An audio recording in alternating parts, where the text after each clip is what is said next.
আসসালামু আলাইকুম রহমতুল্লাহ। ভাইরা আপনারা কেমন আছেন? আশা করি আলহামদুলিল্লাহ ভালো আছেন। এই যে আপনারা দেখতেছেন এই বাড়িটা বিল্ডিংয়ের যে মেন লাইনগুলো নামবো ওই নামার জন্য এই যে পাইপগুলো দেওয়া হয়েছে। এই পাইপগুলা যখন দিছে তখন একসাথে সব পাইপ একসাথে দেওয়া হয়ে গেছে, ফাঁক রাখে নাই। এই না ফাঁক রাখার কারণে রাজমিস্ত্রি যখন আস্তর করছেন তখন আস্তরটা এরকম চিকন করে ফাটা দিছে।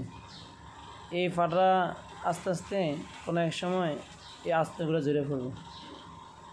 এই জন্যে ওই যে বিল্ডিংয়ের এই কাজটা হয়েছে ওই বিল্ডিংয়ের মালিক এই কাজগুলো এখন নতুন করে আবার কি করবে, পাইপগুলো খোলাই নতুন করে পাইপ লাগাবে।